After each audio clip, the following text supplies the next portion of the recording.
Final video to fix Microsoft Teams error code 5 and LHG on Windows 11.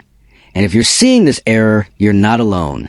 Many users face this problem because Teams sometimes fails to connect properly due to corrupted cache or incorrect settings. Most solutions you'll find online or on social media are long, confusing, and hard to follow.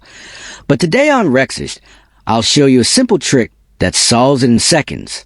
All you need to do is clear the Teams cache and reset the app using a few easy steps, and it will start working like new. This method is faster and simpler than anything else out there, and it works every time.